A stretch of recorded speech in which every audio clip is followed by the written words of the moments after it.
Excitement rushed inside her as she stared at the enormous building of marble and glass, with a fountain sparkling in front of it. She'd dreamed of this moment for years. It's beautiful. She could hardly tear her eyes away from the majestic towers of the school and the perfectly kept gardens surrounding it that were filled with plants and flowers even in winter. In the distance, the multicoloured, magical water of the famous Sparkle Lake glittered in the sunshine. "I wish I was old enough to come here," said Harry longingly. Girls and boys were rushing in all directions. Teachers called out instructions. A group of girls stood together at the bottom of the steps that swept up to the school's front door. They looked like they'd just arrived. Sophia took a deep breath. This was it. Time to say goodbye to Clover and her family. She wrapped her arms round Clover's neck, burying her face and tears in his soft mane. "Goodbye, Clover, darling. Have a nice rest grazing in the field." Mom touched her arm. "Shall I walk you over to the others?" "No, I'll be fine." Sophia dried her eyes in Clover's mane before giving Mom and Harry a hug. "Bye." Sophia approached the girls. She particularly liked the look of a girl with a sprig of blue forget-me-nots in her dark, chin-length bob, and she gave her a shy smile. The girl grinned back. Sophia was about to ask her name when a tall lady came toward them. She had a thin, pale face and a long nose with tiny glasses balanced on the end. A girl with wavy brown hair walked confidently by her side. She had sharp green eyes and a long thin nose just like the teacher's. Sophia smiled at her, but the girl just glared, her nose twitching as if she had smelled something bad.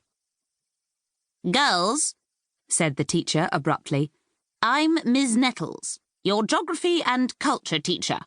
Follow me. You're the last to arrive, and Ms. Primrose is waiting in the hall to pair you with your unicorns. Hurry up, no dawdling." Sophia fell into step with the dark-haired girl. "Hi, I'm Sophia," she whispered. "I'm Ava," the girl replied. She nodded at Ms. Nettles. "She looks a bit scary, doesn't she?" Ms. Nettles' head whipped round. Her skinny neck and mean eyes made her look like a bad-tempered tortoise. "No talking!" she snapped. Ava made a face at Sophia, who smothered a giggle. A spark of happiness fizzed inside her. She had a feeling that she and Ava were definitely going to be friends. Chapter 2. The girls climbed the marble stairs and went through the huge front door. The school was light and airy, with many windows. It was decorated with statues and paintings of unicorns. Ms. Nettles walked so fast that Sophia barely had time to take it all in. It was all very grand, colourful, and enormous. Sophia was certain that she'd spend the first week getting lost. Ms. Nettles finally stopped outside an arched, multicoloured glass door that reminded Sophia of Sparkle Lake. "We are about to enter the hall. You must be on your best behaviour, and please ensure you look neat and tidy before you go in and meet Miss Primrose." Sophia pushed her long, wavy hair back over her shoulders.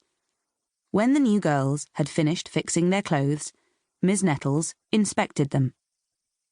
"Lovely, Valentina," she smiled at the brown-haired girl. "Tuck your necklace in, though, dear.